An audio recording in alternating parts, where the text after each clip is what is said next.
Hello दोस्तों, मैं प्रदीप शुक्ला आपका स्टडी अड्डा में बहुत बहुत स्वागत करता हूं। उम्मीद करते हैं आप अच्छे होंगे, स्वस्थ होंगे और आपकी तैयारी, आपकी पढ़ाई बहुत ही बेहतरीन तरीके से चल रही होगी। तो आज मैं आपके लिए लेकर के हाजिर हूं CUET का प्रैक्टिस टेस्ट 7th का सेकेंड पार्ट। फर्स्ट पार्ट हम लोगों ने कंप्लीट किया है, जिसमें हम लोगों ने 13 क्वेश्चन सॉल्व किए थे। ये प्रैक्टिस टेस्ट 7th का सेकेंड पार्ट है। हर एक प्रैक्टिस टेस्ट आपको 2 पार्टों में प्रोवाइड होता है। दोनों पार्टों को मिला करके आपको 25 से 26 क्वेश्चन आपको प्रोवाइड होते हैं। तो जिन्होंने अभी तक वो सारे के सारे वीडियोस नहीं देखे, 6 जो हम लोगों ने प्रैक्टिस टेस्ट कंप्लीट कर लिए हैं वो नहीं देखे, तो उनको ज़रूर देख लीजिए। वो सारे प्रैक्टिस टेस्ट ज़रूर सॉल्व कर लीजिए ताकि आपकी भी तैयारी बहुत अच्छी हो जाए और आप भी CUET में बहुत अच्छा स्कोर कर पाए, जिससे जो कॉलेज आपको चाहिए वो कॉलेज आपको मिल सके। तो चलिए आज की क्लास को स्टार्ट करते हैं। और आज की जो क्लास है वो प्रैक्टिस टेस्ट 7th का ये सेकेंड पार्ट है, ठीक है ना। हर एक प्रैक्टिस टेस्ट आपको 2 पार्टों में मिलता है, ठीक है।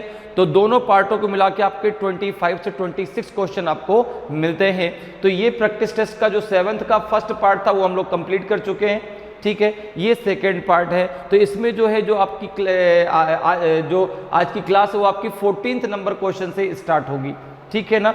फर्स्ट क्लास में हम लोगों ने 13 क्वेश्चन सॉल्व किए थे। तो जिन्होंने अभी तक उस क्लास को नहीं देखा है, वो क्वेश्चन डिस्कस नहीं किए हैं, ठीक है ना, वो जरूर एक बार देख ले ताकि आपकी भी तैयारी बहुत बेहतरीन हो सके, बहुत अच्छी हो सके। CUET का जो आपका पेपर होगा उसमें आपका मैथ एक अलग डोमेन में आएगा, लेकिन जिसका सब्जेक्ट मैथ है, लेकिन जो सेक्शन 3 आएगा ना वो सबके लिए कंपलसरी होगा। उसमें मैथ, रीजनिंग और जनरल नॉलेज से क्वेश्चन पूछे जाएंगे।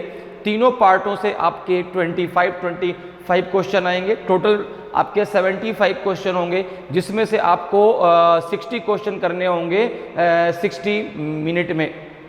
तो जिन्होंने अभी तक ये सारे प्रैक्टिस टेस्ट सॉल्व नहीं किए हैं, वो सारे वीडियोस नहीं देखे, तो एक बार जरूर देख ले। तो चलिए आज क्लास को स्टार्ट करते हैं। और ये प्रैक्टिस टेस्ट 7th का सेकेंड पार्ट है और आज की क्लास का पहला क्वेश्चन और प्रैक्टिस टेस्ट 7th का 14th नंबर का क्वेश्चन, ठीक है ना। तो हम लोगों ने फर्स्ट पार्ट में 13th क्वेश्चन तक किए थे और आज की जो क्लास है वो 14th क्वेश्चन से स्टार्ट होगी। तो सबसे पहले क्वेश्चन को रीड कर लेते हैं। क्वेश्चन क्या पूछ रहा है? क्वेश्चन है कि a train 700 metre long is running at the speed of 72 kilometre per hour. If it crosses a tunnel in 1 minute then the length of the tunnel is. 700 metre लंबी एक रेलगाड़ी 72 किलोमीटर प्रति घंटे की गति से चल रही है। यदि वह एक सुरंग को 1 मिनट में पार करती है तो सुरंग की लंबाई कितनी है? अब देखिए एक चीज जरा समझिए। जब ट्रेन किसी व्यक्ति को क्रॉस करती है, जब ट्रेन जो है, एक ट्रेन इस प्रकार से चल रही है, ये ट्रेन है, ठीक है ना, छुक छुक करते हुए चली जा रही है। अगर ट्रेन किसी व्यक्ति को क्रॉस करती है, अगर ट्रेन किसी व्यक्ति को क्रॉस करती है तो ट्रेन अपनी लंबाई के बराबर दूरी चलेगी। जितनी लंबी ट्रेन है उतनी ही दूरी वो क्रॉस करेगी। अगर ट्रेन किसी पौधे को, किसी ट्री को क्रॉस करती है, अगर ट्रेन जो है किसी ट्री को क्रॉस करती है तो भी जो है वह अपनी लंबाई के बराबर जो है चलेगी। जितनी लंबी ट्रेन होगी उतनी दूरी उसको कवर करनी होगी। लेकिन यदि ट्रेन किसी प्लेटफॉर्म को क्रॉस करती है, ट्रेन किसी टनल को क्रॉस करती है, ट्रेन किसी जो है पुल को क्रॉस करती है, ठीक है ना, तो वहां पर क्या होगा? वहां पर जो है ट्रेन अपनी डिस्टेंस, भाई ट्रेन अगर किसी जो है टनल को क्रॉस करती है, ठीक है ना, या किसी जो है क्या कह सकते हैं, प्लेटफॉर्म को क्रॉस करती है, ठीक है ना, प्लेटफॉर्म को क्रॉस करती है, या ट्रेन किसी पुल को क्रॉस करती है, तो किसी ब्रिज को क्रॉस करती है, पुल को क्रॉस करती है, तो वहां पर जो है ट्रेन की लंबाई और प्लस उस ब्रिज की लंबाई, दोनों को उसको जो है कवर करना पड़ेगा। और यदि ट्रेन किसी व्यक्ति को क्रॉस करती है, किसी ट्री को क्रॉस करती है, किसी पोल को क्रॉस करती है, ठीक है ना। तो वह अपनी जितनी भाई लंबी ट्रेन होगी उतनी डिस्टेंस को कवर करेगी। तो यहाँ पर जो ट्रेन है वो एक टनल को क्रॉस कर रही है, तो जब टनल को क्रॉस कर रही है तो जो उसकी टोटल डिस्टेंस उसको कवर करनी है वो ट्रेन की लंबाई प्लस टनल की लंबाई। तो यहाँ पे आपसे पूछा जा रहा है कि टनल की लंबाई कितनी है। तो हमने मान लिया कि let the length of the tunnel, let the length of the tunnel, length of the tunnel, length of the tunnel will be, length of the tunnel be a metre. कितना मान लिया आपने? ए मीटर, ठीक है ना। तो अब देखो जब ट्रेन उस टनल को क्रॉस करेगी तो ट्रेन की लंबाई प्लस टनल की लंबाई। अब देखो यहां पे जो लंबाई दिया गया वो मीटर में दी गई है, समय आपका मिनट में दिया गया है, तो मिनट को हम सेकंड में कन्वर्ट कर लेंगे, स्पीड को हम मीटर पर सेकंड में कन्वर्ट कर लें। तो अब आपको पता है कि यदि किलोमीटर पर आवर में स्पीड दी गई है, अगर स्पीड किलोमीटर पर आवर में दी गई है और उसको आपको कन्वर्ट करना है मीटर पर सेकंड में, तो आप इसको मल्टीप्लाई कर देंगे 5/18 से। तो यहाँ पर देखो आपको स्पीड दी गई है 72 किलोमीटर पर आवर, इसको 5/18 से आप मल्टीप्लाई कर दें तो 18 4 जा 72, तो ये हो जाएगा आपका 20 मीटर पर सेकेंड, ये आपकी स्पीड आ जाएगी। 20 मीटर पर सेकेंड क्या आ जाएगी? आपकी स्पीड आ जाएगी। तो अगर स्पीड किलोमीटर पर आवर में दी गई है उसको आपको मीटर पर सेकंड में कन्वर्ट करना है तो आप 5/18 से मल्टीप्लाई कर देंगे। अगर आपकी स्पीड मीटर पर सेकंड में दी गई है और आपको स्पीड को किलोमीटर पर आवर में बदलना है तो आप 18/5 से उसका मल्टीप्लाई कर देंगे। क्लियर है? तो यहाँ पे देखो स्पीड किस में आ गई? मीटर पर सेकंड में। अब यहाँ पर आपको पता है स्पीड बराबर क्या होता है? Distance upon time. तो टाइम बराबर क्या हो जाएगा आपका? Distance upon speed. डिस्टेंस कितनी है? अगर हम बात करें तो डिस्टेंस कितनी है? डिस्टेंस कितनी है? तो आपने कहा डिस्टेंस है 700 मीटर लंबी तो ट्रेन है और टनल की लंबाई हमने मानी है ए मीटर, तो ये डिस्टेंस हो गई 700 प्लस ए मीटर। अच्छा स्पीड कितनी है? तो स्पीड है आपकी 20 मीटर पर सेकेंड। तो समय को भी आप सेकंड में कन्वर्ट कर लें। तो अगर हम बात करें टाइम की, तो टाइम हो जाएगा आपका 60 सेकेंड। टाइम हो जाएगा आपका 60 सेकेंड, चूंकि 1 मिनट और 1 मिनट को हमने सेकंड में कन्वर्ट कर लिया तो हो जाएंगे 60 सेकेंड। अब देखो तो यहाँ पर टोटल दूरी कितनी है? यहाँ पे टोटल दूरी कितनी है आपके? 700 प्लस ए मीटर। तो 700 प्लस ए अपॉन हो जाएगा आपका 20 इक्वल्स टू हो जाएगा आपका 60। ठीक है ना। टाइम बराबर क्या हो जाएगा आपका? Distance upon speed. अब इसको जरा सॉल्व कर लो, देखो कितना आ जाएगा। ये जाएगा 700 प्लस का ए और इधर 20 का जब 60 मल्टीप्लाई करोगे तो ये हो जाएगा आपका 1200। कितना हो जाएगा आपका? 1200। 6 2 जा 12, 2 0 बढ़ जाएंगे, 1200 आ जाएगा। यहाँ पे जरा देखो तो ए बराबर कितना हो जाएगा बच्चा आपका? 1200 माइनस 700, तो ये आ जाएगा आपका 500। कितना आ जाएगा? 500। अर्थात टनल की डिस्टेंस कितनी है? 500 मीटर है। तो ऑप्शन बी आपका सही आंसर हो जाएगा। ऑप्शन बी आपका सही आंसर हो जाएगा। और टनल की लेंथ आपने जो है क्या मानी थी? ए मीटर ही तो मानी थी। तो ए की वैल्यू कितनी आ गई? 500। तो टनल की जो लंबाई है वो हो जाएगी आपकी 500 मीटर। तो ऑप्शन बी आपका सही आंसर हो जाएगा। क्लियर है? अगले क्वेश्चन पर आते हैं। अगले क्वेश्चन का आंसर दीजिए क्या होगा। अगले क्वेश्चन का आंसर, सबसे पहले क्वेश्चन को रीड करिए। क्वेश्चन नंबर 15 है आज की क्लास का सेकंड क्वेश्चन और टेस्ट 7th का आपका 15th नंबर का क्वेश्चन। क्वेश्चन है कि 2 poles of equal height are on either side of a 50 metre broad road. From a point on the road, the angle of elevations of their tops are 45 degree and 60 degree respectively. What is the height of each pole. 50 metre चौड़ी सड़क के दोनों ओर समान ऊंचाई के दो खंभे लगे हैं। सड़क के एक बिंदु से उनके शीर्ष के उन्नयन कोण क्रमशः 45 डिग्री और 60 डिग्री के हैं। प्रत्येक खंभे की ऊंचाई कितनी है। तो देखो एक रोड है इस प्रकार से एक रोड है, ठीक है ना, जिसकी लंबाई कितनी है 50 मीटर। ये रोड है जिसकी लंबाई है 50 मीटर, ठीक है ना। तो यहाँ से यहाँ तक की लंबाई है पूरी 50 मीटर, ठीक है ना। कितनी है आपकी पूरी लंबाई है 50 मीटर। अब कह रहा है कि इस सड़क के दोनों तरफ खंभे लगे हैं जो समान ऊंचाई के हैं। दोनों खंभों की जो ऊंचाई है वो आपकी समान है, ठीक है ना। जितना ऊंचा ये खंभा है उतना ऊंचा ये खंभा है। अब यहाँ से जो एंगल ऑफ एलिवेशंस है, ठीक है, अर्थात जो उन्नयन कोण है, तो एक का 45 डिग्री है और एक का 60 डिग्री है।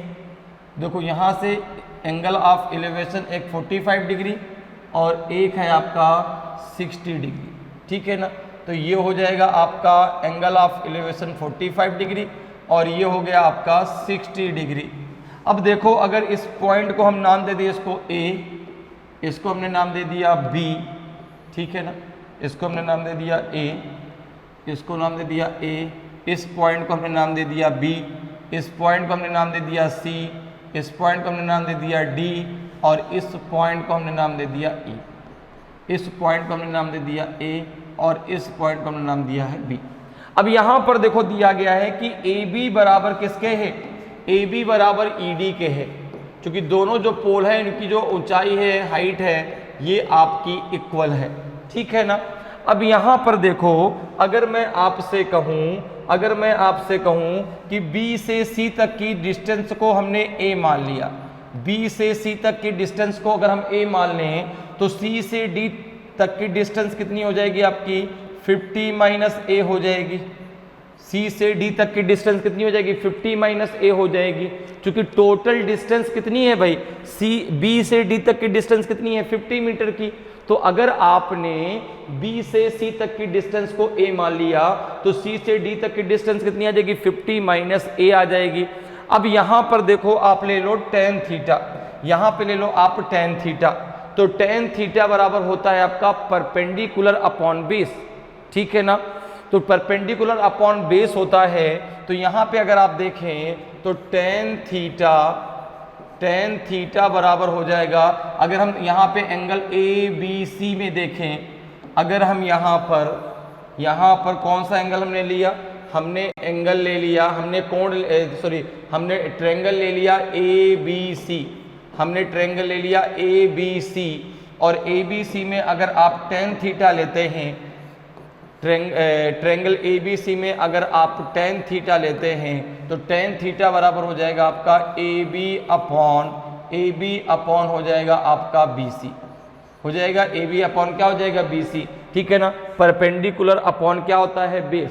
तो AB क्या हो गया आपका परपेंडिकुलर और BC क्या हो गया आपका बेस। तो क्या हो जाएगा आपका AB अपॉन आपका जो है BC। अब यहाँ पर देखो तो यहाँ पे हमें थीटा की वैल्यू कितनी है 45, तो ये हो जाएगा आपका tan 45 डिग्री इक्वल्स टू हो जाएगा आपका AB अपॉन BC कितना है आपका A। तो यहाँ पे देखो अगर बात करें तो tan 45 डिग्री की वैल्यू कितनी होती है 1 equals to AB upon A। तो यहाँ पे देखो आ जाएगा आपका AB equals to A, AB equals to कितना आ जाएगा आपका A। तो जब AB बराबर ED के है तो जब AB की वैल्यू A है तो ED की वैल्यू भी कितनी होगी A होगी, ED की वैल्यू भी कितनी होगी A होगी। अब आप ट्रायंगल ले लो, यहाँ पर CDE में अगर आप tan थीटा लेते हैं, tan 60 डिग्री लेते हैं तो कितना हो जाएगा आपका, हो जाएगा ED अपॉन हो जाएगा आपका DC या CD, ठीक है ना। अब ED की अगर बात करें तो ED की वैल्यू कितनी हो जाएगी A, क्योंकि AB बराबर किसके है ED के है और यहाँ से आपको AB की वैल्यू मिल चुकी कितनी है A है। तो यहाँ पे A और DC कितना है आपका 50 माइनस A और tan 60 की वैल्यू कितनी होती है, tan 60 की वैल्यू होती है √3, कितनी होती है, √3 इक्वल्स टू a/50 - a। तो जब आप 50 - a का इसमें मल्टीप्लाई करेंगे तो ये कितना आ जाएगा, ये हो जाएगा आपका a equals to 50√3 minus √3 into a। अगर a आप एक तरफ कर ले तो ये हो जाएगा आपका, a को इधर ले आओ, a plus √3a equals to 50√3। अगर यहाँ पे a आप कॉमन लेते हैं तो ये 1 प्लस √3 आ जाएगा इक्वल्स टू 50√3 हो जाएगा। तो अगर आप यहाँ पर a की वैल्यू निकालते हैं, अगर आप यहाँ पर a की वैल्यू निकालते हैं तो ये हो जाएगा आपका 50√3/1 प्लस √3। कितना हो जाएगा, 50√3/1 प्लस √3। और ये देखो ए बी बराबर किसके है, ईडी के है। ए बी की वैल्यू ए है तो ईडी की वैल्यू भी ए होगी। दोनों जो आपके पोल है उनकी जो हाइट है वो समान है। तो यहाँ पे ऑप्शन आपका डी जो है बिल्कुल सही आंसर हो जाएगा। दोनों जो आपके पोल है उनकी जो हाइट है वो 50√3/1 प्लस √3 मीटर आ जाएगी। तो ऑप्शन डी आपका सही आंसर हो जाएगा। क्लियर है। नेक्स्ट क्वेश्चन पर आते हैं। नेक्स्ट क्वेश्चन देखिए, आपका 16 नंबर का क्वेश्चन है। सबसे पहले क्वेश्चन को रीड कर लेते हैं और फिर क्वेश्चन को सॉल्व करेंगे। क्वेश्चन है कि a man invest half his capital at the rate of 10% per annum, 1/3 at 9% and the rest at 12% per annum. The average rate of interest per annum which he gets is. एक आदमी अपनी पूंजी का आधा 10% प्रतिवर्ष, 1/3 9% और शेष 12% प्रतिवर्ष की दर से क्या करता है, निवेश करता है। उसे मिलने वाली वार्षिक ब्याज की औसत दर क्या है। आपको यहाँ पे एवरेज रेट ऑफ इंटरेस्ट निकालना है। तो एवरेज बराबर क्या होता है, sum of the result upon number of result. तो यहाँ पर देखें तो देखो क्वेश्चन कह रहा है आपसे कि उसने अपनी पूंजी का हाफ कितने रेट पर दे दिया, 10% पे। हाफ कितने पे दे दिया, 10% पे, ठीक है ना। 1/3 कितने पे दे दिया, 1/3 दे दिया आपका 9% पे। अब कह रहा है कि जो रेस्ट बचा, जो शेष बचा, वो उसने दिया 12% पर एनम पे। तो यहाँ पे अगर हम बात करें कि रेस्ट पार्ट कितना बचा, ठीक है ना, रेस्ट पार्ट कितना बचा, मान लो कि भाई टोटल पार्ट 1 था तो रेस्ट पार्ट कितना बचा।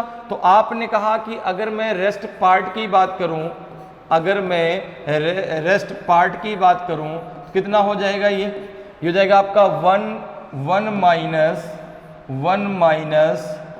1/2 प्लस 1/3। तो दोनों इनका एलसीएम हो जाएगा आपका 6। तो 6 माइनस हो जाएगा आपका 2 प्लस आपका 3, ठीक है ना। कितना हो जाएगा आपका, ये हो जाएगा यहाँ पे, इसको ब्रैकेट में क्लोज कर दो, ठीक है ना। इसको ऐसे करो, इसको यहाँ पे ब्रैकेट में क्लोज कर लो ऐसे। 1 माइनस ये कितना हो जाएगा, ऐसे कर लो इसको। तो ये हो जाएगा आपका जो है 6, इसका क्या एलसीएम हो जाएगा, हो जाएगा 3 + 2/6, ठीक है। तो ये आ जाएगा आपका 1 माइनस 5/6। तो ये हो जाएगा आपका 6 माइनस 5/6। तो रेस्ट पार्ट हो जाएगा आपका 1/6। और जो रेस्ट पार्ट है 1/6, जो रेस्ट पार्ट है 1/6, इसको दिया गया है 12% पर एनम पे, 12% पर एनम पे। तो एवरेज रेट ऑफ इंटरेस्ट कितना हो जाएगा। तो अगर हम बात करें कि average rate of interest, average rate of interest, average rate of interest कितना हो जाएगा। तो आपने कहा कि sum of the result upon number of result. तो एक क्या है आपका 1, जो उसका हाफ पार्ट है, अर्थात 1/2 कितने पे दिया गया, 10% पे। फिर आपका 1/3 कितने पे दिया गया, 9% पे, प्लस यहाँ पे 1/6 कितने पे दिया गया, 12% पे, ठीक है ना। अपॉन कितना हो जाएगा, नंबर ऑफ जो आपका रिजल्ट कितना हो जाएगा, 1/2 प्लस 1/3 प्लस 1/6। अब देखो अगर हम यहाँ पे बात करें तो इसकी वैल्यू तो 1 हो जाएगी, क्योंकि इसका एलसीएम 6 होगा, यहाँ पर भी 6 आएगा, तो इसकी वैल्यू तो 1 हो जाएगी, ठीक है ना। 2 5 जा 10, 3 3 जा 9, 6 2 जा 12, तो ये हो जाएगा आपका 5 + 3 + 2, तो ये हो जाएगा आपका 10% पर एनम। जो एवरेज रेट ऑफ इंटरेस्ट आएगा वो 10% पर एनम आ जाएगा, तो ऑप्शन बी आपका सही आंसर हो जाएगा। भाई एवरेज आप कैसे निकालते हैं? तो एवरेज तो ऐसे निकालते हैं ना कि sum of the result upon number of result. तो सम ऑफ द रिजल्ट क्या हो जाएगा? उसने हाफ जो है पार्ट कितने पे दिया? 10% पे। 1/3 हिस्सा 9% पे, 1/6 हिस्सा आपका 12% पे। भाई रेस्ट पार्ट उसने 12% पे दिया, तो रेस्ट पार्ट पर बचा कितना? 1/6।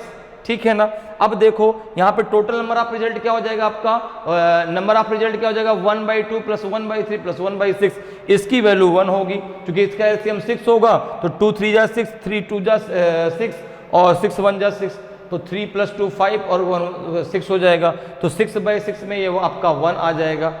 और यहाँ से जब आप सॉल्व कितना आ जाएगा आपका? 532, तो 10% आपका जो है ये एवरेज रेट ऑफ इंटरेस्ट निकल के आएगा। तो ऑप्शन बी आपका सही आंसर हो जाएगा। क्लियर है? नेक्स्ट क्वेश्चन पर आते हैं। 17th नंबर का क्वेश्चन है। सबसे पहले क्वेश्चन को रीड कर लेते हैं और फिर क्वेश्चन को सॉल्व करते हैं। क्वेश्चन है आपका जो है कि if the sum of length, breadth and height of a cuboid is 40 centimetre, its diagonal is 15 centimeter long, then total surface area of cuboid is। यदि एक घनाभ की लंबाई, चौड़ाई और ऊंचाई का योग 40 सेंटीमीटर है, इसका विकर्ण 15 सेंटीमीटर लंबा है, तो घनाभ का कुल पृष्ठीय क्षेत्रफल कितना है? ए बी सी डी में से कौन सा आपका सही आंसर होगा? तो देखो भाई, अगर हम बात करें कि जो है total surface area of cuboid, अगर बात करें total surface area, total surface area of cuboid, तो ये क्या होता है? ये होता है आपका 2 इंटू, ये होता है आपका 2 इंटू LB + BH + LH। इसमें L आपकी क्या है? लेंथ, B क्या है? ब्रीथ, और H क्या है? आपकी हाइट। तो एरिया ऑफ क्यूबॉइड क्या होता है? 2 into L into B + B into H + L into B। अब देखो यहां पर जो दिया गया है वो आपको क्या दिया गया है? आपको दिया गया है कि लेंथ, ब्रीथ और हाइट का जो एडिशन है वो 40 सेंटीमीटर है। तो यहां पे अगर हम बात करें तो यहां पे आपको दिया गया है कि L + B + H = 40 सेंटीमीटर। अब यहां पे अगर इन दोनों तरफ का आप स्क्वायर कर दें, अगर इन दोनों तरफ का आप क्या कर दें? स्क्वायर कर दें, दोनों तरफ का आपने क्या कर दिया? स्क्वायर, तो कितना हो जाएगा आपका? L² + B² + C², ठीक है ना? A² + B² + C² लगा दो, तो L² + B² + H² + 2 into LB + BH plus आपका जो है ये हो जाएगा LH। यहाँ पे LH करो, यहाँ पे LB तो एक बार हो चुका ना, तो यहाँ पे LH आएगा, ठीक है। और ये क्या हो जाएगा? इक्वल्स टू हो जाएगा आपका 1600 के, इक्वल्स टू हो जाएगा आपका 1600 के। अब देखो यहाँ पे आपका क्यूबॉइड का डायगोनल कितना दिया गया? 15 सेंटीमीटर। तो अगर हम बात करें कि डायगोनल ऑफ क्यूबॉइड, अगर हम बात करें diagonal of cuboid, diagonal of cuboid, तो ये क्या होता है? ये होता है रूट के अंदर length square plus breadth square plus height का स्क्वायर होता है। तो यहाँ पर देखो ये आपको दिया गया है, ये आपको दिया गया है L² + B² + H² equals to दिया गया है 15 के। दोनों तरफ का आप स्क्वायर कर दें, दोनों तरफ का अगर आप स्क्वायर करते हैं तो ये आ जाएगा आपका L² + B² + H² equals to आ जाएगा 225। कितना आ जाएगा? 225। अब देखो इसकी वैल्यू आपको चाहिए, आपको इसकी वैल्यू चाहिए, क्योंकि आपको total surface area of cuboid निकालना है। और total surface area of cuboid क्या होता है? 2 इंटू LB + BH + आपका LH। तो यहाँ पर देखो इसकी वैल्यू अगर हमें चाहिए तो यहाँ पर हम जो है इसको इस पार्ट को इधर लेके जाएं तो ये हो जाएगा आपका 2 इंटू आपका L B plus B H plus हो जाएगा आपका एल एच इक्वल्स टू हो जाएगा आपका 1600 माइनस हो जाएगा आपका L square plus B square plus H square हो जाएगा। अब देखो इसकी वैल्यू आपने निकाली है कितनी, इसकी वैल्यू आपने निकाली है 225, तो हो जाएगा 1600 माइनस 225 कितना आ जाएगा ये, तो ये आ जाएगा आपका जो है 10 में से 5 गया तो 5, 9 में से 2 गया तो 7, 5 में से 2 गया तो 3, 1375 सेंटीमीटर स्क्वायर। तो ये क्या आ जाएगा आपका 2 into L into B plus B into H plus L into आपका एच, एल इंटू एच कितना आ जाएगा, एल इंटू एच ये आ जाएगा आपका जो है, ये आ जाएगा जो है आपका कितना 1375 सेंटीमीटर क्यूब सेंटीमीटर स्क्वायर। तो ऑप्शन डी आपका सही आंसर हो जाएगा, ऑप्शन डी आपका सही आंसर होगा।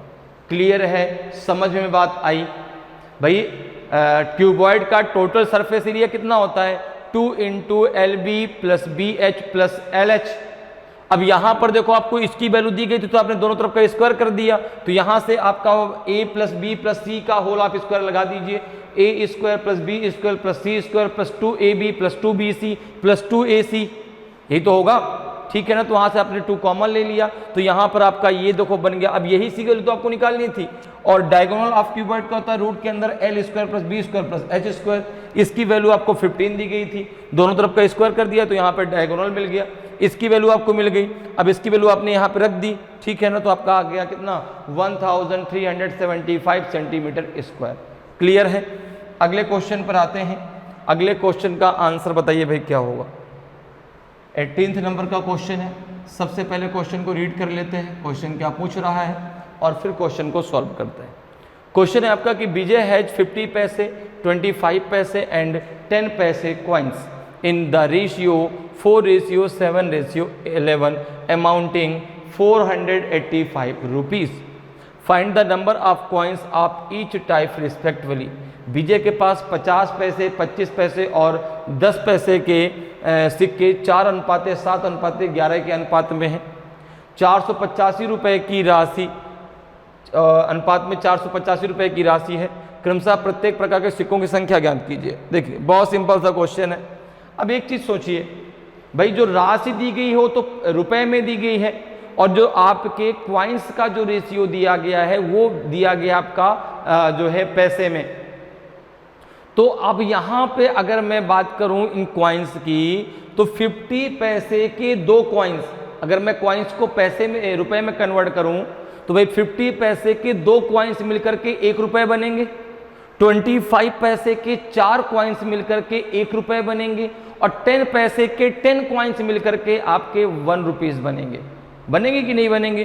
तो यहां पे अगर मैं बात करूं कि रेशियो ऑफ क्वाइंस क्या दिया गया है, रेशियो ऑफ क्वाइंस कितना दिया गया है, तो आपने कहा ये दिया गया है 4:7:11, ठीक है ना। अच्छा 4 कॉइंस, 4 जो कॉइंस हैं, जो चौथा हिस्सा वो किसका है आपका 50 पैसे का, ठीक है ना। 7वां हिस्सा किसका है आपका 25 पैसे का, और 11वां हिस्सा किसका है आपका 10 पैसे का। तो मैंने अभी आपको बताया कि भाई अगर पैसे को रुपए में कन्वर्ट करना है तो भाई 50 पैसे के 2 सिक्के मिलकर के 1 रुपए बनाएंगे, 25 पैसे के 4 सिक्के मिला करके आपके 1 रुपए बनाएंगे, और 10 पैसे के 10 सिक्के मिलकर के आपके 1 रुपए बनाएंगे। रुपए में क्यों कन्वर्ट करना है? क्योंकि जो आपको राशि दी गई वो रुपए में दी गई है।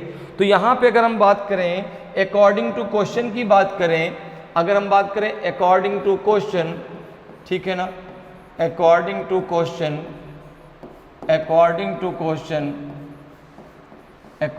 क्वेश्चन, तो यहाँ पर देखो आपका आ जाएगा, यहाँ पर आपका आ जाएगा भाई 4 पार्ट किसका है 50 पैसे का, तो 50 पैसे कितने सिक्के, तो आपने कहा 2 सिक्के, प्लस 7 किसका पार्ट है आपका 25 पैसे का, 25 पैसे कितने सिक्के 4 सिक्के, प्लस 11 किसका पार्ट है 10 पैसे का, 10 पैसे कितने सिक्के, तो आपने कहा 10 सिक्के, और ये किसके बराबर में हो जाएंगे 485 रुपीज़ के। तो अब देखो यहाँ पे आप डायरेक्ट इसका एलसीएम ले लीजिए, यहाँ पे आप 2 भी लिख सकते हैं, डायरेक्ट एलसीएम ले लीजिए, यहाँ पे एलसीएम इनका हो जाएगा आपका 20। एलसीएम वो है संख्या जो इन तीनों से डिविजिबल हो जाए, तो 20 इन तीनों से डिविजिबल है। आप यहाँ पे 2 भी लिख सकते हैं, डायरेक्ट भी कर सकते हैं, तो 2 10 जा आपका 20 हो जाएगा, 10 4 जा 40 हो जाएगा, प्लस 5 7 जा 35, प्लस आपका हो जाएगा 10 2 जा आपका जो है 20, तो 11 2 जा 22 इक्वल्स टू हो जाएगा 485 के। तो यहाँ से अगर हम देखें 1 की वैल्यू निकालें, यक्स की जगह हमने 1 मान रखा है, ठीक है ना, ये हो जाएगा 485 इंटू 20 अपॉन हो जाएगा आपका जो है कितना हो जाएगा आपका 5 और 2 7 और 3 + 2 5 और 4 हो जाएगा आपका 9 से जरा आप 497 से जरा 485 को जरा डिवाइड करिए, तो 9 5 जा 45 होता है, 5 7 जा 35 और 5 9 जा 45 3 48, 5 टाइम जाएगा। कितनी टाइम जाएगा 5 टाइम, ठीक है ना। जब आप इससे डिवाइड करेंगे तो ये 5 टाइम चला जाएगा, तो ये 1 इक्वल्स टू आ जाएगा आपका 5 इंटू 20 के, अर्थात ये आ जाएगा आपका 100 के। तो 1 की वैल्यू कितनी हो जाएगी आपकी 100। तो अगर हम बात करें कि 50 पैसे कितने सिक्के हैं, ठीक है ना, अगर बात करें कि भाई 50 पैसे के कितने सिक्के हैं, तो आपने कहा 50 पैसे का शेयर कितना है 4 इंटू 100, तो 50 पैसे के 400 सिक्के हैं, ठीक है ना। 25 पैसे के 25 पैसे कितने सिक्के हैं, तो आपने कहा 25 पैसे के सिक्कों का शेयर कितना 7 इंटू 100, तो ये हो जाएगा आपका 700। और 10 पैसे के सिक्कों का जो शेयर है, 10 पैसे के सिक्कों का जो शेयर है वो 11 है, ठीक है ना, तो 11 इंटू 100, तो ये हो जाएगा आपका 1100, ये हो जाएगा आपका 1100। तो 50 पैसे के सिक्के 400, 25 पैसे के 700 और आपका जो है 10 पैसे के 1100 सिक्के होंगे, तो ऑप्शन ए आपका सही आंसर हो जाएगा, ऑप्शन ए आपका सही आंसर हो जाएगा। क्लियर है। तो यहाँ पर जो है जो आपके सिक्कों की संख्या दी गई थी उसको हमने किस में कन्वर्ट कर लिया, रुपए में, ठीक है ना। 50 पैसे के 2 कॉइन्स मिलकर 1 रुपये बनाते हैं, 25 पैसे के 4 कॉइन्स मिलकर 1 रुपये बनाते हैं, 10 पैसे के 10 कॉइन्स मिलकर के 1 रुपये बनाते हैं। और वहाँ से आपको 1 की वैल्यू मिल गई, 1 बराबर 100, यहाँ पे मल्टीप्लाई कर दीजिए तो 400 700 1100 आपका आंसर आ जाएगा। क्लियर है। अगले क्वेश्चन पर आते हैं। अगला क्वेश्चन देखिए भाई, 19 नंबर का क्वेश्चन है। सबसे पहले क्वेश्चन को रीड कर लेते हैं और फिर क्वेश्चन को सॉल्व करते हैं। क्वेश्चन आपका दिया गया है, क्वेश्चन आपका दिया गया है the area of rhombus with side 13 centimetre and 1 diagonal 10 centimetre equals 13 centimetre भुजा और एक विकर्ण 10 सेंटीमीटर वाले समचतुर्भुज का क्षेत्रफल बराबर है। तो समचतुर्भुज में आमने सामने वाली जो लाइंस होती हैं, अर्थात आमने सामने वाली जो भुजाएं होती हैं, तो वो आपस में बराबर होती हैं। तो कह सकते हैं जो पैरेलल साइड है वो आपस में क्या होती है, इक्वल होती हैं। और जो है रोहम्बस के जो आपके विकर्ण होते हैं, जो डायगोनल होते हैं, वो एक दूसरे को 90 डिग्री पर क्रॉस करते हैं। और यहाँ पे आपसे पूछा गया the area of the rhombus. अगर हम बात करें एरिया ऑफ रोहम्बस की, एरिया ऑफ समचतुर्भुज अर्थात रोहम्बस की, ठीक है ना, एरिया ऑफ रोहम्बस की, तो ये क्या होता है आपका, ये होता है आपका 1/2 into d1 into d2, 1/2 into d1 into d2।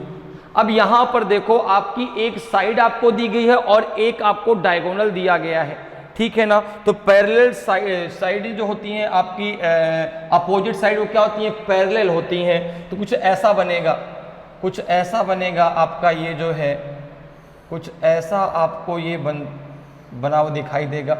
अब यहाँ पे जो डायगोनल है, यहाँ पे जो इसके डायगोनल हैं अर्थात जो विकर्ण हैं, वो एक दूसरे को 90 डिग्री पर क्रॉस करते हैं। यहाँ पे जो इसके डायगोनल हैं अर्थात जो इसके विकर्ण हैं, वो एक दूसरे को 90 डिग्री पर क्रॉस करते हैं, ठीक है ना। कितने डिग्री पर क्रॉस करेंगे, 90 डिग्री पर, ठीक है। 90 डिग्री पर एक दूसरे को क्रॉस करेंगे। सही से नहीं बन रहा है डायगोनल भाई, सही से बन जाओ। तो ये एक दूसरे को 90 डिग्री पर क्रॉस करेंगे, ठीक है, आप समझ जाइएगा। यहाँ पर जो है ये एक 90 डिग्री का एंगल बनेगा, ठीक है ना। ये जो एक दूसरे को यहाँ पर क्रॉस करेंगे ये 90 डिग्री पर क्रॉस करेंगे, ठीक है। इसको और सही से बना लेते हैं, अभी सही से बना नहीं। ये इस प्रकार से जो पैरेलल साइड है वो आपकी क्या होती हैं, वो आपकी इक्वल होती हैं, ठीक है। जो पैरेलल साइड होंगी वो इक्वल, ऐसे बना लो। और जो डायगोनल हैं अर्थात जो विकर्ण हैं वो एक दूसरे को 90 डिग्री पर क्रॉस करेंगे, वो एक दूसरे को 90 डिग्री पर क्रॉस करेंगे, ठीक है। तो अर्थात ये जो एंगल है ना, ये एंगल आपका 90 डिग्री का बनेगा, ये एंगल आपका 90 डिग्री का एंगल बनेगा, ठीक है ना। तो जो है ये एक दूसरे को 90 डिग्री पर आपके क्रॉस करते हैं। और यहाँ पे अगर आप इसको इस पॉइंट को आप नाम दे दें ए, इस पॉइंट को आप नाम दे दें बी, इस पॉइंट को आप नाम दे दें सी और इस पॉइंट को आप नाम दे दें डी। तो यहाँ पर देखो, यहाँ पे आपको एक साइड अर्थात जैसे एडी की हम बात कर लें, एक साइड आपको दी गई है 13 सेंटीमीटर, अर्थात यहाँ पे ये 13 सेंटीमीटर दी गई है, ठीक है ना। और एक डायगोनल, दो डायगोनल है, एक एसी है और एक बीडी है, एक एसी है और एक कौन सा है आपका बीडी है। तो यहाँ पर आपको एक डायगोनल मान लो एसी मान लो, ठीक है ना। एसी बराबर आपको दिया गया है 10 सेंटीमीटर, ठीक है ना। कितना दिया गया, 10 सेंटीमीटर। अब अगर इस पॉइंट को मैं ई नाम दे दूं, इस पॉइंट को मैं ई नाम दे दूं, तो ध्यान समझिएगा ए ई बराबर किसके होगा, ए ई बराबर ई सी के होगा। तो हम कह सकते हैं कि यहाँ पर देखो, अगर ये भाई पूरा का पूरा 10 सेंटीमीटर है, अगर पूरा का पूरा 10 सेंटीमीटर है तो ए ई कितना हो जाएगा, तो ए ई हो जाएगा आपका हाफ ए सी के, हाफ ए सी के। तो ए ई बराबर हो जाएगा आपका 10/2, तो ये हो जाएगा आपका 5 सेंटीमीटर। भाई ये दोनों बराबर होंगे, तो जब ए ई 5 है तो ये भी 5 होगा, ई सी, ठीक है ना। तो ये पूरा का पूरा 10 सेंटीमीटर हो जाएगा। तो अब यहाँ पर देखो, अगर आप यहाँ पर देखें तो ये एक दूसरे को कहाँ पे काटेंगे, राइट एंगल पे, ये एक दूसरे को कहाँ पे काटेंगे, राइट एंगल पे। और यहाँ पे अगर हम इस ट्रायंगल को ले लेते हैं, अगर इस ट्रायंगल को हम ले लें तो यहाँ पे हम पाइथागोरस थ्योरम लगा सकते हैं। पाइथागोरस थ्योरम क्या होती है भाई, जो राइट एंगल जहाँ पे बनता है उसके सामने वाली जो भुजा होती है वो आपकी हाइपोटेनस होती है, ठीक है ना। ये परपेंडिकुलर और ये हो जाएगा बेस। तो यहाँ पे अगर आप ट्रायंगल, अगर आप यहाँ पर से ट्रायंगल ले लें, कौन सा, ए ई डी ले लें, तो यहाँ पे आप देखेंगे, यहाँ पे आप देखेंगे कि ए डी क्या है, ए डी आपका हाइपोटेनस है, ए ई क्या है आपका परपेंडिकुलर है, ई डी की वैल्यू आप यहाँ से निकाल लीजिए। तो आप यहाँ पे पाइथागोरस थ्योरम जब लगाएंगे तो पाइथागोरस थ्योरम क्या होती है, ए डी का whole of square equals to होता है आपका ए ई का whole of square plus E D का होल ऑफ स्क्वायर, ठीक है ना। हाइपोटेनस का स्क्वायर बराबर होता है परपेंडिकुलर का स्क्वायर प्लस आपका बेस का स्क्वायर। अब यहाँ पर देखो, ए ई की वैल्यू आपको पता है, ए डी की वैल्यू कितनी आपकी 13 का whole of square equals to यह है 5 का होल ऑफ स्क्वायर प्लस आपका ई डी का होल ऑफ स्क्वायर आपको निकालना है। तो यहाँ पे हो जाएगा आपका 169 इक्वल्स टू हो जाएगा आपका 25 प्लस ई डी का होल ऑफ स्क्वायर। तो जब ई डी का आप स्क्वायर हटाएंगे तो ई डी बराबर हो जाएगा रूट के अंदर 169 माइनस 25, तो ये हो जाएगा आपका रूट के अंदर हो जाएगा 144, तो ये आ जाएगा आपका 12। तो ई डी कितना आ जाएगा आपका, ई डी आ जाएगा आपका 12 सेंटीमीटर। कितना आ जाएगा, ई डी बराबर 12 सेंटीमीटर। अब देखो ई डी बराबर किसके होगा, ई बी के, ई डी बराबर किसके हो जाएगा, ई बी के। तो अगर यहाँ पर ई डी आपका कितना है 12 सेंटीमीटर है तो ई बी भी तो आपका 12 सेंटीमीटर होगा। तो अगर मैं यहाँ पे बात करूँ कि बी डी कितना आ जाएगा, BD बराबर हो जाएगा आपका ED प्लस आपका जो है EB। तो ED कितना है आपका 6 और यहाँ पर ED बराबर EB के होगा तो 12 है। तो 12 प्लस 12 कितना आ जाएगा 24। 12 प्लस 12 कितना हो जाएगा आपका 24 सेंटीमीटर। अब देखो एरिया ऑफ रोम्बस क्या होता है, मैंने आपको शुरुआत में बता रखा है। तो एरिया ऑफ रोम्बस जब निकालेंगे, एरिया ऑफ रोम्बस जब निकालेंगे अर्थात समचतुर्भुज का क्षेत्र जब निकालेंगे कितना हो जाएगा 1/2। और यहाँ पे एक आपका डायगोनल क्या है AC, एक क्या है BD। तो यहाँ पे हो जाएगा इंटू AC इंटू BD, ठीक है ना। तो BD की वैल्यू, AC की वैल्यू कितनी है आपकी, AC की वैल्यू है 10 और BD की वैल्यू है 24। कितना हो जाएगा आपका, तो ये हो जाएगा 2 5 जा 10 और 24 5 जा 120। तो 120 सेंटीमीटर स्क्वायर आपका आंसर आ जाएगा। एरिया ऑफ रोम्बस कितना आ जाएगा आपका 120 सेंटीमीटर स्क्वायर। तो ऑप्शन सी आपका सही आंसर हो जाएगा। ऑप्शन सी आपका सही आंसर हो जाएगा। क्लियर है, समझ में आया। तो रोम्बस जो होता है, समचतुर्भुज जो होता है, उसकी पैरेलल साइड क्या होती है, इक्वल होती हैं और जो उसके डायगोनल होते हैं वो एक दूसरे को 90 डिग्री पर क्रॉस करते हैं, ठीक है ना। जो यहाँ पे ये आपके डायगोनल जो एक दूसरे को क्रॉस करते हैं वो वहाँ पर 90 डिग्री का एंगल बनाते हैं। तो यहाँ पे हमने क्या लगा दिया, पाइथागोरस थ्योरम लगा दिया। पाइथागोरस थ्योरम क्या होती है आपकी, हाइपोटेनस का स्क्वायर बराबर होता है आपका परपेंडिकुलर का स्क्वायर प्लस बेस का स्क्वायर। तो यहाँ से आपको वैल्यू मिल गई ED की। अब ED बराबर EB के होगा, तो अगर हम BD की बात करें तो BD आ जाएगा 24। एक डायगोनल आपको पता था 10 सेंटीमीटर और एरिया ऑफ रोम्बस होता है 1/2 into D1 into D2। D1 D2 क्या है, जो डायगोनल है आपके रोम्बस के। क्लियर है। अगले क्वेश्चन पर आते हैं। अगला क्वेश्चन देखते हैं भाई, 20th नंबर का क्वेश्चन। सबसे पहले क्वेश्चन को रीड करते हैं, फिर क्वेश्चन को सॉल्व करेंगे, ठीक है।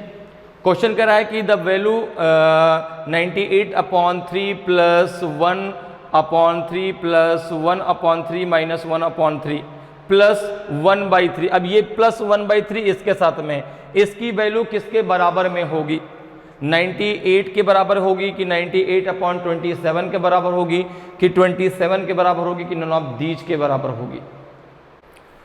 तो देखिए सबसे पहले आप इसमें जो है यहाँ पर इसको सॉल्व कर लीजिए, ठीक है ना। यहाँ पे सबसे पहले इसको सॉल्व कर लेते हैं हम।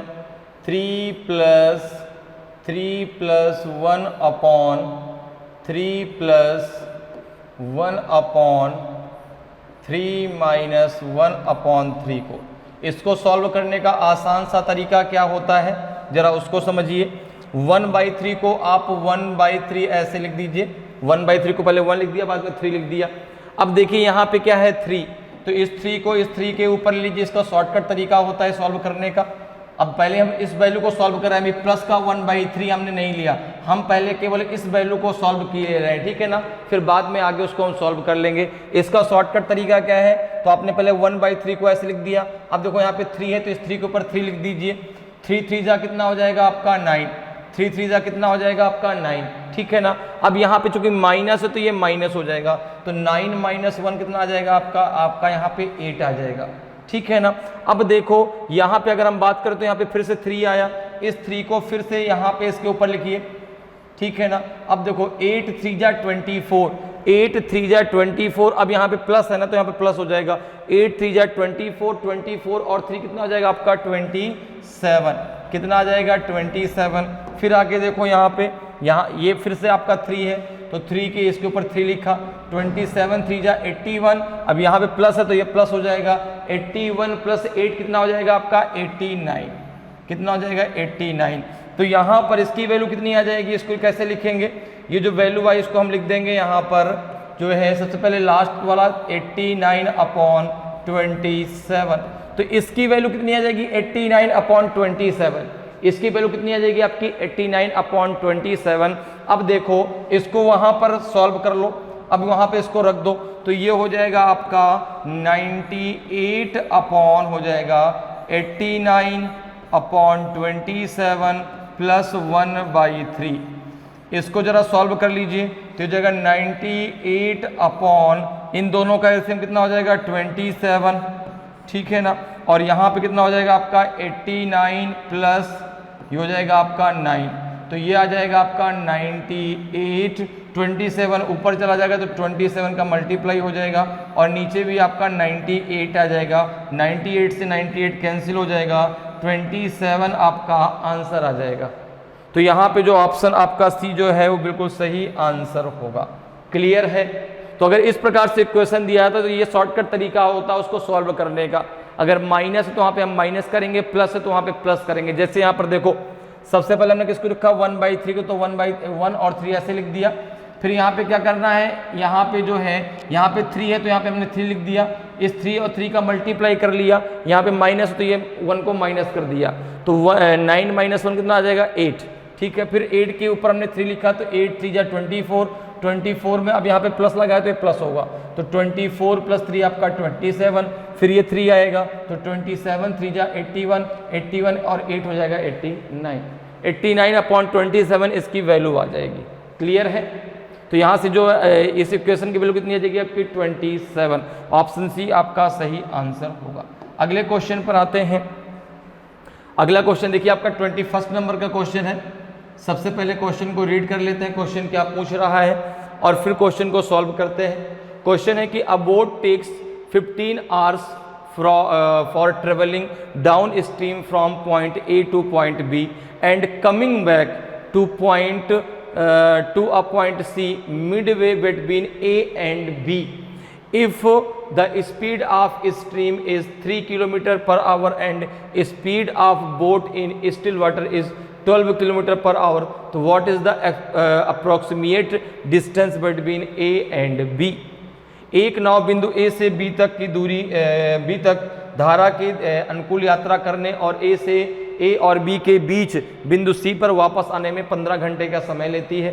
यदि धारा की गति 3 किलोमीटर प्रति घंटा और स्थिर पानी में नाव की गति 12 किलोमीटर प्रति घंटा है तो A और B के बीच की अनुमानित दूरी कितनी है? तो देखो भाई, एक पॉइंट A है, एक पॉइंट B है, ठीक है ना। और ये जो है एक नाव है जो A से B की तरफ जा रही है, ऐसे ये धारा बह रही है A से B की तरफ और इस प्रकार से एक नाव है जो A से B की तरफ जा रही है। तो भाई जब वह जो है डाउन स्ट्रीम में जाएगी अर्थात धारा की दिशा में जाएगी तो उसमें जो है स्ट्रीम की स्पीड प्लस आपकी बोट की स्पीड दोनों क्या हो जाएंगी, आपस में ऐड हो जाएंगी, भाई प्लस हो जाएंगी, ठीक है ना। और जब उसके जो है अप स्ट्रीम में आएगी अर्थात धारा की प्रतिकूल आएगी आपकी बोट, तो जो बोट की स्पीड है वो आपकी स्ट्रीम की स्पीड से ज़्यादा होगी, तभी तो जो है बोट स्ट्रीम के विपरीत आ पाएगी। अगर इस बोट की स्पीड स्ट्रीम की स्पीड से कम होगी तो स्ट्रीम तो उसको बहा के ले जाएगी, धारा उसको बहा के ले जाएगी, ठीक है। अब यहाँ पर देखो, अगर मैं बात करूँ, अगर यहाँ पे बोट की स्पीड हमने मान लिया v km/h और यहाँ पे स्ट्रीम की स्पीड हमने मान लिया u km/h। अब यहाँ पर एक पॉइंट है जो आपका बिल्कुल बीच में है, कौन? C।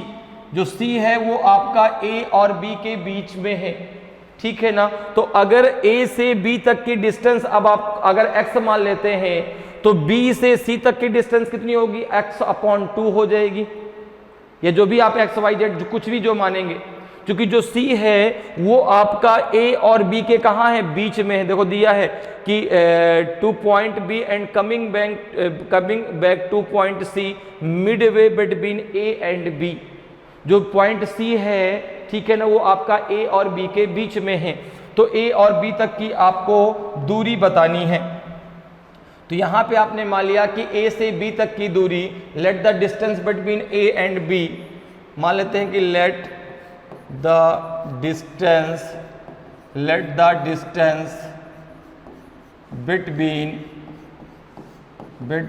A and B is x kilometre. तो अगर मैं बात करूं कि B से C तक की दूरी कितनी होगी, तो आप कहेंगे x/2 किलोमीटर होगी। अब स्पीड बराबर क्या होता है, डिस्टेंस अपॉन टाइम। टाइम बराबर क्या होता है आपका, distance upon speed. Total time कितना लगता है उसको, 15 आवर्स लगते हैं जाने में और बी से सी तक आने में, ए से बी तक जाने में और बी से सी तक आने में। तो अगर मैं बात करूं कि डाउन स्ट्रीम में स्पीड क्या होगी, डाउन स्ट्रीम में बोट की स्पीड कितनी होगी, तो आपने कहा b प्लस यू हो जाएगी। यहाँ पे v की वैल्यू कितनी दी गई है, तो b की वैल्यू आपको दी गई है यहाँ पर देखो 12 किलोमीटर पर आवर, और u की वैल्यू दी गई है आपको 3 kilometre per our, 3 kilometre per our. तो यहाँ पे हो जाएगा जब डाउन स्ट्रीम में बोट जाएगी तो ये हो जाएगा आपका 12 प्लस 3, तो ये हो जाएगा आपका 15 किलोमीटर पर आवर। और जब जो है अप स्ट्रीम में आएगी, जब अप स्ट्रीम में बोट आएगी, जब अप स्ट्रीम में बोट आएगी तो उसकी स्पीड हो जाएगी b माइनस यू। तो यहाँ पे जो हो जाएगा 12 माइनस 3, 12 माइनस 3, तो ये हो जाएगा आपका 9 किलोमीटर पर आवर। अब देखिए डिस्टेंस आपने कितनी मानी है, x किलोमीटर, तो यहाँ पे हो जाएगा आपका, यहाँ पर हो जाएगा आपका जो है x अपॉन, ठीक है भाई a से b तक तो है डाउन स्ट्रीम में जाती है ना, तो x अपॉन हो जाएगा आपका 15 प्लस x बाई 2, क्योंकि जब वह अप स्ट्रीम में आती है तो b से c तक ही आती है, और b से c तक की जो डिस्टेंस होगी वो x अपॉन 2 होगी, क्योंकि आपने a से b तक की दूरी x मानी है, और जो c है वो आपका a और b के बीच में है, तो b से c तक की दूरी x बाई 2 हो जाएगी, और इसकी जो स्पीड है वो है आपकी 9।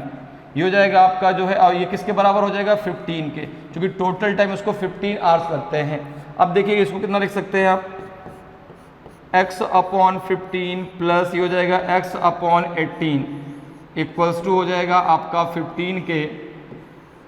इसको जब आप सॉल्व करें दोनों कैल्सियम कितना हो जाएगा आपका 90, तो ये हो जाएगा आपका 15 6 जा आपका 90 और 18 5 जा 90 इक्वल्स टू हो जाएगा आपका 15 के।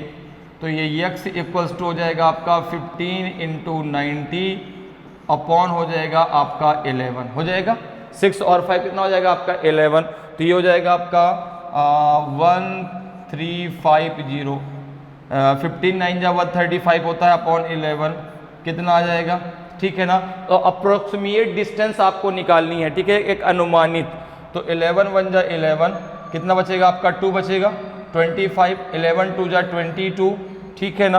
यहाँ कितना बचेगा आपका 22, तो यहाँ बचेगा आपका 30 हो जाएगा, 11 2 जा 22, ठीक है, कितना बच जाएगा आपका 8, तो यहाँ पे हो जाएगा डेसिमल लगाएंगे 80 हो जाएगा, 11 7 जा 77, तो 122.7, तो ये लगभग में आपका आ जाएगा, अप्रोक्सीमेट आ जाएगा 123 किलोमीटर, 123 किलोमीटर x की वैल्यू आ जाएगी, अप्रोक्सीमेट में 123 किलोमीटर लगभग।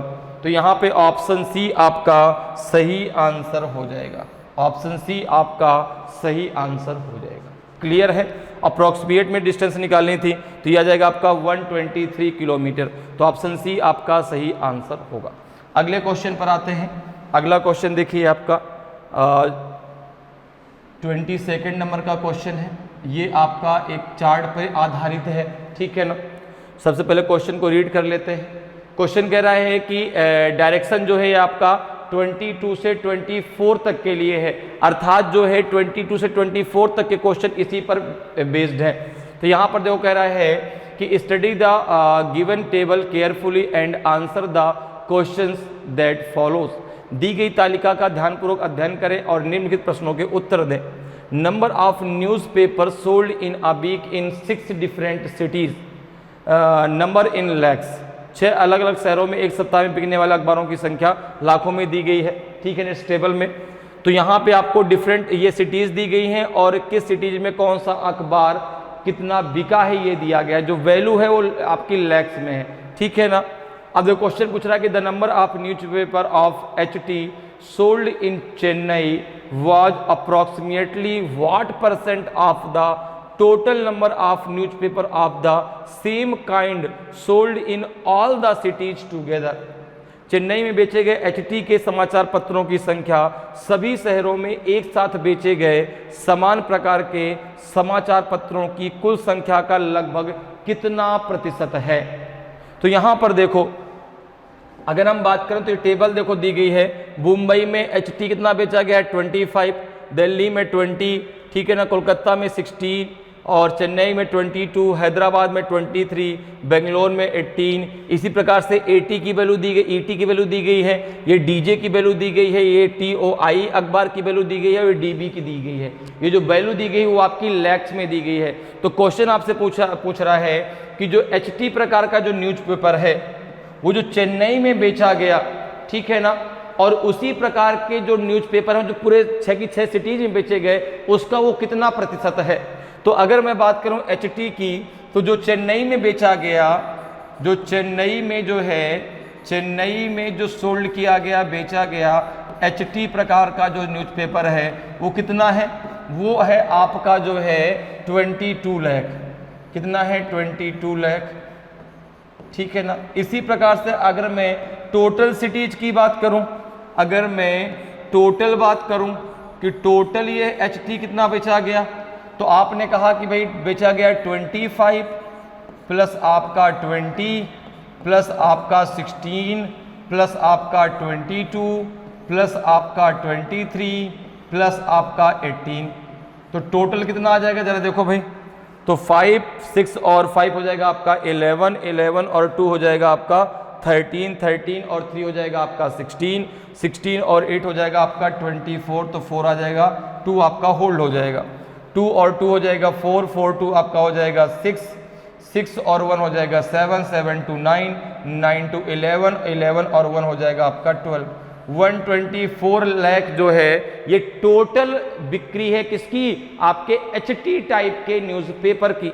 अब कह रहा है कि चेन्नई में जो बेचे गए वो टोटल का कितना परसेंट है। तो अगर हम यहाँ पे परसेंटेज निकालें, अगर हम यहाँ पे परसेंटेज निकालें तो ये हो जाएगा जो है चेन्नई में बेचे गए 22 लाख, टोटल जो बिक्री हुई वो 24 लाख की हुई, 6 की 6 सिटीज को मिला के एचटी प्रकार के न्यूज़पेपर की कितना परसेंट है, तो इंटू आप 100 कर दो, इंटू आप 100 कर दो। 124 का आप भाग दे दीजिए या फिर आप ऐसे इसको कर लो, 200 डिवाइड कर लो, तो जाएगा 2 1 जा 2, ये जाएगा आपका 2 6 जा 12, 2 2 जा 4, ये जाएगा आपका 1100 अपॉन 62, 1100 अपॉन 62। तो 1100 में जरा 62 का भाग दीजिए, यहाँ पे दे लीजिए, 62 का भाग दे दीजिए भाई 1100 में, कितनी बार जाएगा आपका, तो 6 1 जा 6, 6 2 जा 12 ज़्यादा हो जाएगा, 1 टाइम जाएगा, 62 हो जाएगा। 10 में से 2 गया तो 8, ये 4 बचेगा 0, 6 8 जा 48, तो 7 टाइम जाएगा, 7 टाइम जाएगा, 7 2 जा 14, 2 आपका होल्ड हुआ, 7 6 जा 42 और 2 हो जाएगा 44। फिर आपका कितना बचेगा, ये 10 में से 4 गया तो 6 और 7 में से 4 गया तो 3, फिर यहाँ पे डेसिमल लगेगा 0 आ जाएगा, 6 7 जा 42, ये 5 टाइम जाएगा, कितनी टाइम जाएगा, 5 टाइम जाएगा। तो ये लगभग में आपका 18% आ जाएगा भाई, 17 पॉइंट आगे भी अभी जो है भाग जाएगा। अब देखो यहाँ पे इसमें लगभग में कौन सी वैल्यू दी गई है, 18%, तो लगभग में आपका ये 17% आएगा, ठीक है ना, लगभग में आपका 17% आ जाएगा। कितना आ जाएगा, 17%, सॉरी 18%, 17 नहीं 18% आएगा भाई, 17 पॉइंट कुछ आएगा, ठीक है ना। जैसे इसको भाग देने पे कितना आ गया, जैसे इसको भाग देने पे कितना आया, जब भाग दिया तो कितना आ गया आपका, ये हमने भाग दे दिया 17.5%, अभी आगे भी जाएगा तो ये लगभग में आपका 18% आ जाएगा, ठीक है ना। तो यहाँ पे लगभग में आपका 18% आएगा, तो ऑप्शन ए आपका सही आंसर हो जाएगा। क्लियर है, समझ में आ गई बात भाई। चेन्नई में एचटी टाइप के न्यूज़पेपर 22 लाख बेचे और टोटल जो है 6 सिटीज को मिला के 124 लाख बेचे गए, तो 124 का कितना प्रतिशत है, तो अप्रोक्सीमेट में आपका आएगा 18%। क्लियर है, तो ऑप्शन ए आपका सही आंसर हो जाएगा। अगले क्वेश्चन पर आते हैं। अगला क्वेश्चन भी इसी आपके जो है टेबल पर बेस्ड है। क्वेश्चन जरा रीड करते हैं, क्वेश्चन क्या कह रहा है। कि what is the difference between the number of newspaper of dB sold in Bangalore and the number of newspaper DJ sold in Hyderabad. Bangalore में बेचे गए डीबी के अखबारों की संख्या और हैदराबाद में बेचे गए डीजे के अखबारों की संख्या के बीच कितना अंतर है। देखो भाई, तो यहाँ पे बेंगलोर में अगर हम बात करें तो बेंगलोर में कौन प्रकार के, डीबी प्रकार के, ठीक है ना। तो बेंगलोर में जो है डीबी प्रकार के कितने न्यूज़पेपर हैं, तो बेंगलोर में डीबी प्रकार के 28 लाख हैं, ठीक है ना। तो बेंगलोर की अगर हम बात करें तो बेंगलोर में डीबी प्रकार के जो न्यूज़पेपर हैं वो आपके 28 लाख सोल्ड किए गए, अर्थात बेचे गए। इसी प्रकार से अगर बात करें तो हैदराबाद में डीजे प्रकार के जो न्यूज़पेपर कितने बेचे गए, तो हैदराबाद में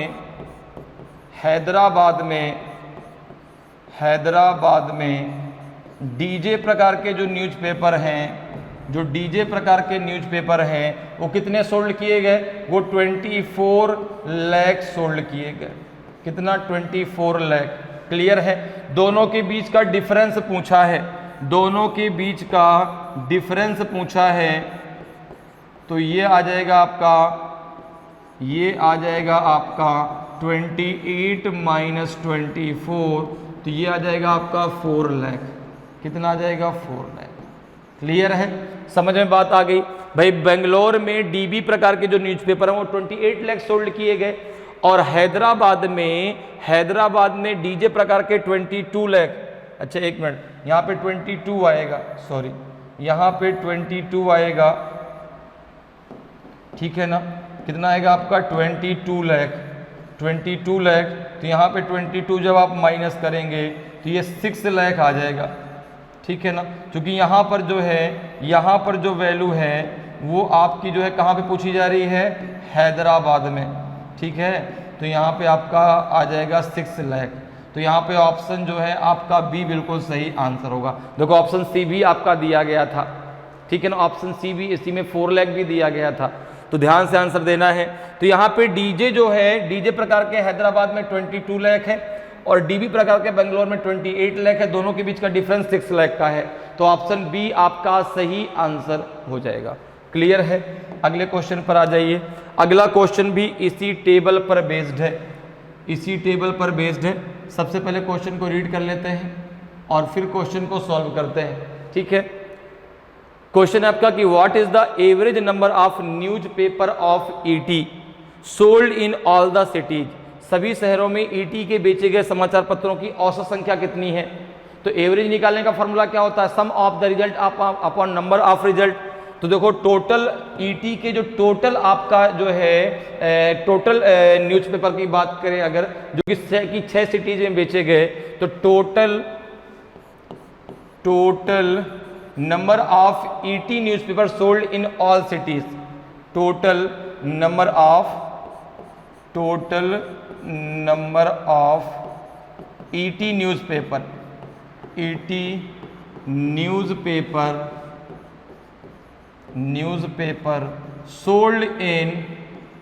sold in all cities, all 6 cities, कितना हो जाएगा। देखो ईटी कहाँ, ईटी आपका ये है, जाएगा आपका 18 प्लस 22, 18 प्लस 22 प्लस 21 प्लस आपका 30 प्लस 28 और प्लस है आपका 20, प्लस है आपका 20, 18 22, ठीक है ना, 21 30 28 20, ठीक है ना। अब जरा सबको ऐड कर लीजिए, कितना आ जाएगा ये, तो ये हो जाएगा आपका जो है कितना आ जाएगा, तो 0 8 0 8 और 1 9 9 और 2 11 11 और 8 आपका 19, तो 19 का 9 आ गया, 1 आपका होल्ड हो गया, 1 और 1 हो जाएगा 2 2 2 हो जाएगा 4 4 2 हो जाएगा 6 6 और 3 हो जाएगा आपका 9 9 और 2 हो जाएगा 11 11 और 2 हो जाएगा आपका 13 139 टोटल आ जाएगा, ठीक है। एक बार और ऐड कर लीजिए, 8 प्लस 2 आपका 10 10 और 1 11 11 11 और 8 आपका 19, तो 9 1 होल्ड हुआ, 1 और 1 2 2 और 2 4 4 2 6 6 3 9 9 2 11 11 2 आपका 13, तो ये तो total number of ET neutral sold in all cities. अब देखो अगर मैं एवरेज की बात करूं, अगर मैं एवरेज की बात करूं तो 139 अपॉन नंबर ऑफ सिटीज कितनी है, 6 है। देखो 1 2 3 4 5 6 है, 6 का जरा भाग दे दो तो 6 2 जा 12, कितना बचेगा 1 बचेगा ना, 6 2 जा 12 कितना बचेगा 119, 6 3 जा आपका हो जाएगा 18, कितना बच जाएगा 1 बचेगा। तो ये अप्रॉक्सीमेट में ही आएगा, ठीक है ना। तो 23 लाख लगभग आ जाएगा, ठीक है। आगे भी अभी भाग जाएगा तो यहाँ पे 23 पॉइंट में आएगा, चूंकि 1 बचेगा तो डेसिमल लगाएंगे तो 0 बढ़ जाएगा आपका 10 हो जाएगा। अब 6 1 जा 6, फिर आपका 4 बचेगा, 6 6 जा आपका जो है 36, फिर ये लगा आपके जो है आगे लगातार बढ़ता जाएगा, ठीक है ना। तो अप्रोक्सीमेट में ले लेते हैं तो 23 लाख आपका आंसर सही हो जाएगा, ठीक है ना। तो ऑप्शन सी आपका सही आंसर होगा। अगले क्वेश्चन पर आते हैं। अगला क्वेश्चन देखिए, आज क्लास का लास्ट क्वेश्चन है, 25 नंबर का क्वेश्चन है, ठीक है। तो प्रैक्टिस टेस्ट 7th का 25 नंबर का क्वेश्चन है, आज क्लास का लास्ट क्वेश्चन। सबसे पहले क्वेश्चन को रीड कर लेते हैं। क्वेश्चन क्या कह रहा है, 4 men and 6 children can complete a work in 8 days, while 3 men and 7 children can complete the same work in 10 days. Okay, if 20 children only work, the work will be complete in 4 आदमी और 6 बच्चे एक काम को 8 दिन में पूरा कर सकते हैं, जबकि 3 आदमी और 7 बच्चे उसी काम को 10 दिन में पूरा कर सकते हैं। यदि 20 बच्चे केवल कार्य करते हैं तो कार्य कितने दिनों में पूरा होगा। देखो भाई, यहाँ पे आपको दिया गया है, यहाँ पे आपको दिया गया है कि 4 मैन और आपका जो है 6 चिल्ड्रन, 4 मैन एंड 6 चिल्ड्रन कितने दिन में कार्य को कंप्लीट कर लेते हैं, 8 डेज में, ठीक है ना। कितने दिनों में, 8 डेज में, ठीक है। इसी पर दिया गया 3 मेन और आपका जो है 7 चिल्ड्रन, 3 मैन एंड 7 चिल्ड्रन एक काम को कितने दिन में कंप्लीट कर लेते हैं, ये कंप्लीट कर लेते हैं 10 डेज। कितने दिनों में, 10 डेज, ठीक है ना। तो अगर दोनों इक्वेशन को हम सॉल्व करते हैं, देखो क्या हो जाएगा आपका, ये हो जाएगा जो है आपका 8 का मल्टीप्लाई कर दो इसमें, तो 8 4 जा 32 मैन प्लस 8 6 जा 48 चिल्ड्रन। सी से आप चिल्ड्रन ले लो और एम से आप मेन ले लो, ऐसा करो, एम से आप मेन ले लो तो जाएगा आपका 4 × 8 मैन, ऐसे लिख लो ताकि आपको कोई कंफ्यूजन ना हो। 6 × 8 चिल्ड्रन इक्वल्स टू हो जाएगा किसके, 3 × 10 मैन प्लस 7 × 10 चिल्ड्रन, ठीक है ना, क्लियर है। अब देखो यहाँ पे कितना हो जाएगा आपका, ये हो जाएगा आपका 48 मैन।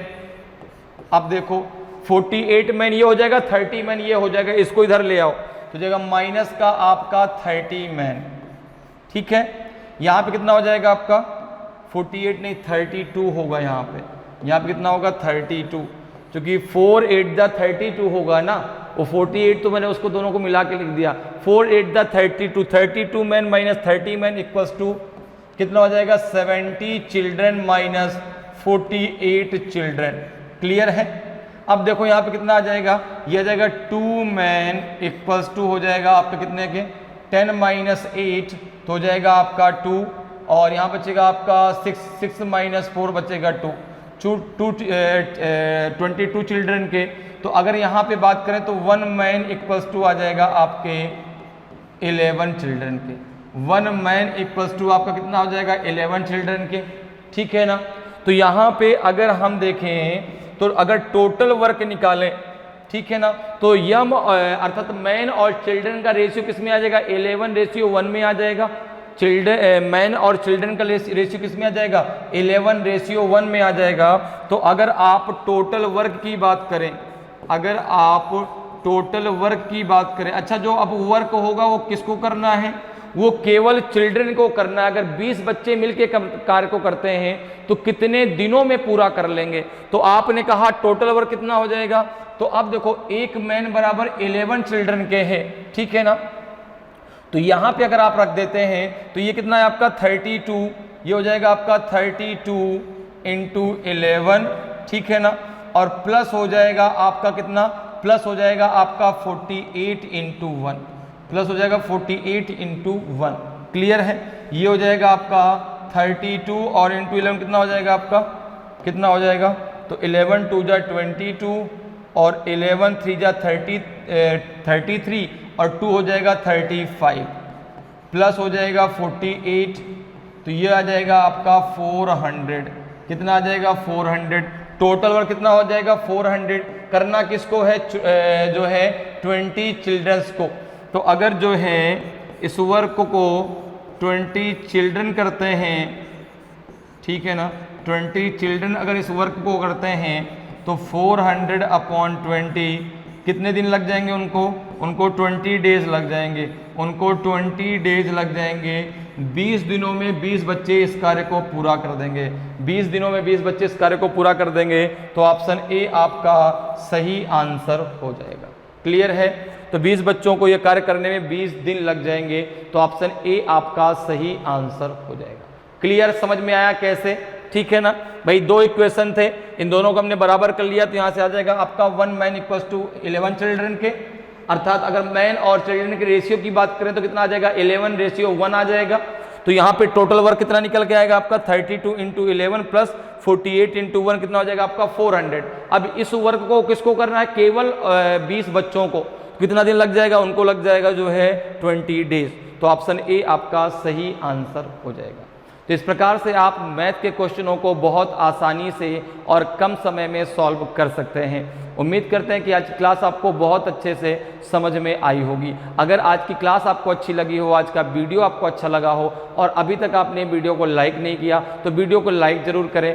अगर आप नए हैं और अभी तक आपने चैनल को सब्सक्राइब नहीं किया तो चैनल को सब्सक्राइब जरूर कर लें, ताकि आपको क्लास की जानकारी समय समय पर मिलती रहे और आपकी तैयारी बेहतरीन तरीके से चलती रहे। तो आज इतना ही, फिर मिलेंगे। जय हिंद, जय भारत।